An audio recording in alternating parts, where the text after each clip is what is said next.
Hi, my name is Winter, and this is Bipolar Bazaar.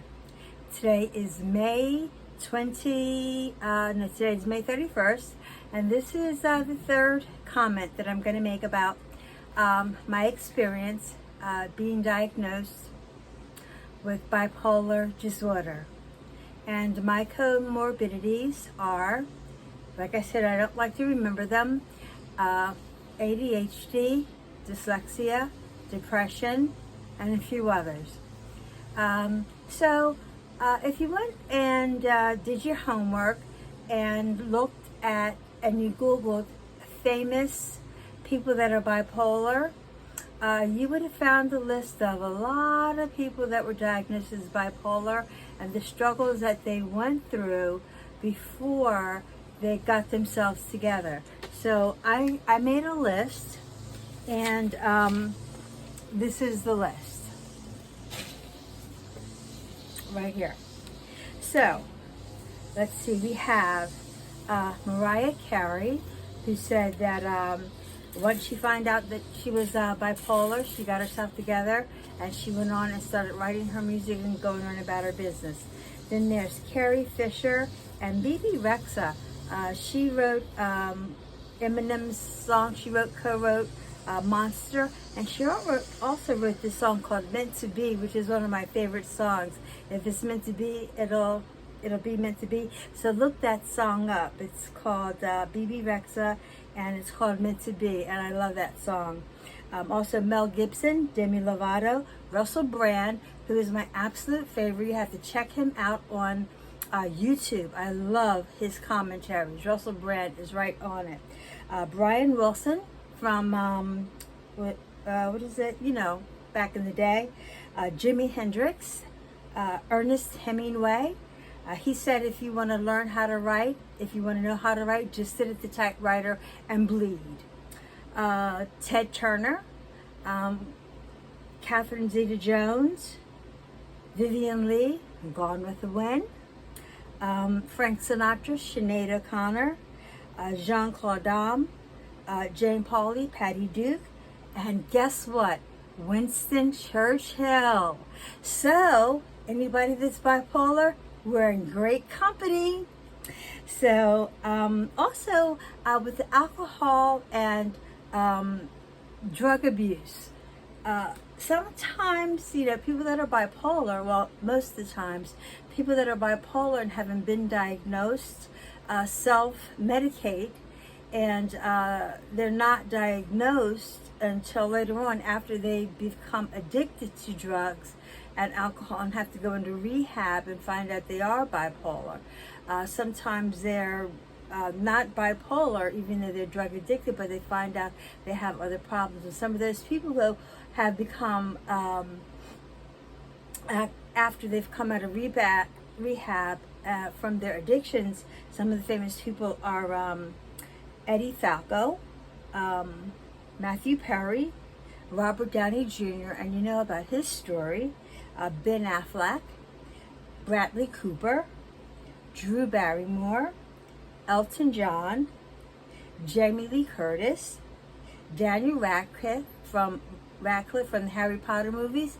He said that the famous success that happened to him so quickly, the last 3 movies he was drinking so much that he had to go into rehab, and he just stopped drinking. But I can understand that quick success like that will make you go over the edge. That sudden fame. Eric Clapton, we all know about him and his story. Rob Lowe, and there's just a whole lot of people that have gone through that. So there are many triggers that start the action of abuse, and we have to recognize what they are. So, having said that, what I would like to talk about is what bipolar is. It's a mood disorder where you have high highs and low lows. So you have the euphoria and you have the mania. It's a very, very serious disorder, and like I said, it does not have a cure, and doctors still don't know what it is. And so it's very important that you take a look at yourself and ask yourself some questions about your behavior. And one of the questions that I want to ask you today is, how are you feeling? Like at this moment, how are you feeling? And I want you to write it down on a piece of paper, just like that. How are you feeling? Like what's in your head right now? Are you sad? Are you happy? Are you content? Are you confused?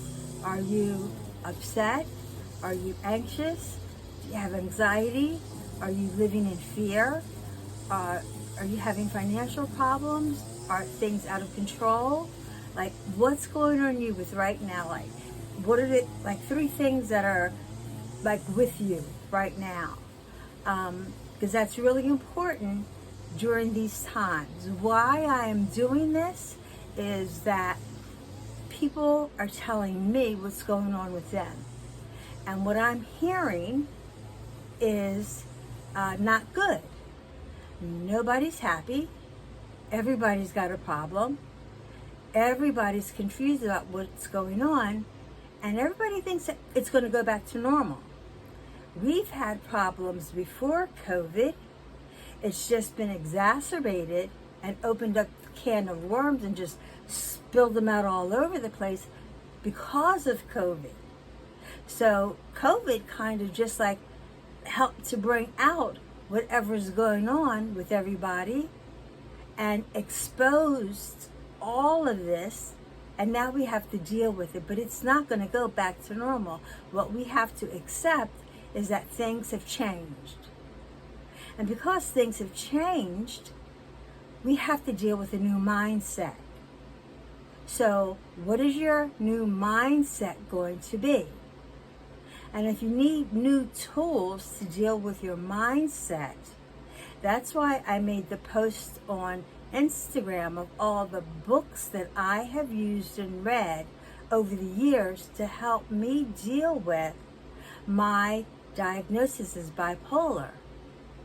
Now, all the diagnoses that I have and that I have to deal with, I am not a person to label myself bipolar and ADHD and all these other things.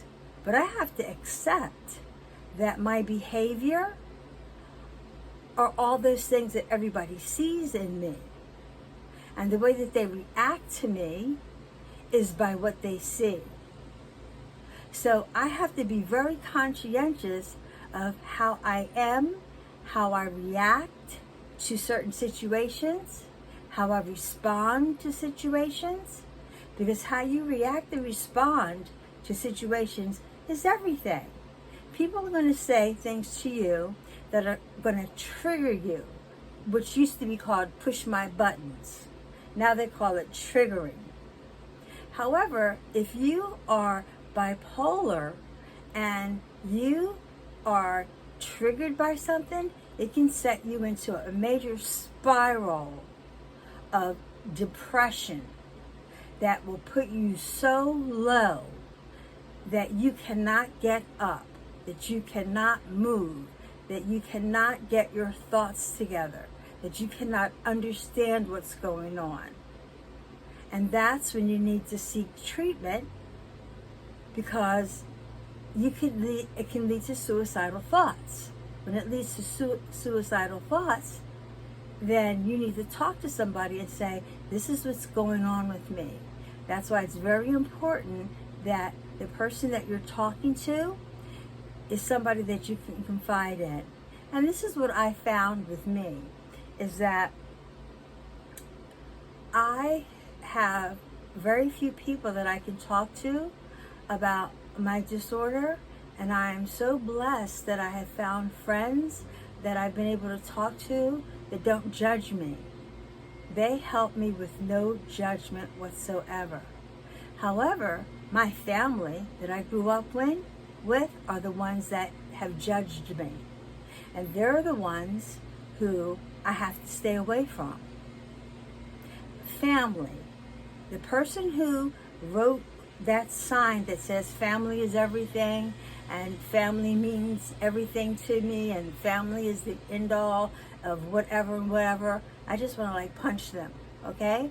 Because a person who has grown up in a toxic family with abuse and trauma, they don't think that family is everything. Because some families are toxic, and some families are not understanding, and sometimes you have to divorce your family. I heard Oprah say that, and when she said that, I was like, oh my God, that's so profound. I think I'm going to divorce my family. And when I divorced my family, and I got away from that toxic environment, that's when I began to really heal. Because I had to get away from that toxicity, that energy that was coming at me, that was telling me I was worthless, that I was nothing, that I was crazy, that I was dumb, that I couldn't do anything, that I would never be anything. They did not hear me when I was saying that I need help. They were looking at me, staring me in the face with this blank look like they didn't know what I was talking about, and walking away, totally walking away. And this led to failed relationships. It led to failed everything. Failed everything. So I was in constant crisis over and over again, repeating the same behaviors because I wasn't getting help. That's when I finally got so low that I couldn't function. I lost my house, my job, my car, my relationships with my family. I lost everything. Had absolutely nothing. And once I got to that point and got treatment that I needed, that's when I went to the doctors. I was in so much pain with chronic migraines. They realized that I was having, I went to a psychiatrist that was at the neurologist, and they diagnosed me with bipolar migraines. And they said, you're bipolar, you're ADHD. I knew that I was dyslexic, but they verified it, and they put me on the proper medications. But they had been trying all kinds of stuff because I was desperate, totally desperate. I had gained weight. I was like 200 pounds. I was injecting myself with migraine medicine because I had a daily chronic migraine. And anybody who's had a migraine knows that if you have them every day for 5 freaking years, horrible. So that's what I was going through. And it continued until I called my sister and I said, I can't do this, I need help.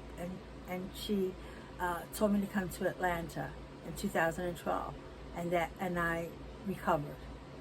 She took care of me. So, and writing down how you're feeling right now, and when I described all of the symptoms of bipolar and what it looks like and what people do when they're agitated, when they're angry, when they're happy, all of those things, and you recognize those symptoms in other people, it's not that they're bipolar. We all have some of those things in us, and we see people like that. If you have 3 or more of those symptoms in one person, that person needs to seek help if they're like that. Or if that person is persistent in one of those behaviors all the time, they need to get help. They need to talk to somebody and say, I'm like this, and I need help, okay? Because your behavior is affecting everybody around you. Everybody around you. So they know that you're like that, and they find it acceptable, but they're making a judgment about you. They're making a judgment about you. And that judgment is hurtful. Because it's not true. It's not true that that's not the person that you are. So, I want you to write down the names of the people of the symptoms that you picked up when you were watching the video about all those bipolar systems. Who did you recognize in the aggression and the irritability and the depression and the euphoria and the people that bark at you when you talk to them? They don't speak to you when they walk in the door. They're just like constantly angry all the time. They're whatever it is. Who did you recognize in any of those situations? And if they live with you, what is your relationship with them? Do you live with them? Are they your co-workers? So I also want to know how those actions affect you. How do they affect you and your relationship with them? What does it do to you? How do you feel? Do you feel it in the pit of your stomach when somebody does something like that? Because those things actually make you physically ill. They make you physically ill. They're toxic. And if you think they're toxic to you, they're also toxic to them and make them physically ill as well. That's that mystery chronic pain that they talk about with people that have emotional problems or whatever, bipolar or whatever mental illness that comes along with that. So, through all of this, I want you to take a look at yourself and see what it is that you feel your behaviors, the way that you are, how you are acting, how you think affects the people around you. So whatever it is that you're doing and with your family, how it affects other people. If you're isolating yourself from your family because you're not dealing with anything, how it is affecting your children. If your children want to see you and you're isolating yourself because you're not dealing with anything, how's it affecting them? Your husband, your spouse, your mother, your relatives. If you're self-medicating, how is it affecting the people around you? If you're arguing with everybody all the time, how is it affecting everybody around you?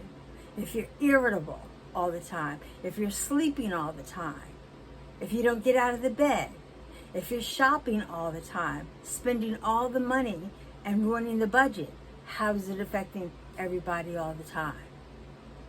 So you have to think about how your behavior is affecting everyone. So I've gone beyond my time and I don't care, so it's like 20 minutes now. But I just wanted to point out those things so that we can talk about some triggers. The triggers, what triggers bipolar? What incidents happen to trigger someone to go into a deep depression or to a high mania, and what you can do about it to help someone who is like that. The one thing I want you to also do is if you see somebody who is exhibiting any of these things, have some compassion, have some understanding, and be able to talk to them and ask them, do you need some help? Can I talk to you? Let's sit down and just talk about something, and stop calling these people crazy, because they're not, because we all have some of that in us. We all have phobias. We all have whatever it is. And let's just be thoughtful and considerate. I've been bipolar all my life, and everybody has always thought that I was as happy as can be. And I tried to commit suicide at least 3 times because I went into a tailspin after some traumatic event and didn't even know that it was a trigger from bipolar, because I didn't know what was going on with me. So I'm just going to leave you with that, and I want you to put your comments, if you have any, down there and in the comment thing, and hopefully I'm learning as I go along how to do this, so you just have to bear with me. And I just want to leave you with my prayer, and that is, that I want you to be blessed, to have faith in yourself, and I want you to know that you're okay, and that we are all one, that we all have the same problems. We all have to get out of the bed, function every day, and be with each other and help each other. And I love you, and I will see you next time. Okay? So, where's my little clicker so I can turn this thing off? And thank you for tuning in to Bipolar, Bazaar. Now let's see if this thing works this time. Okay? Did it work?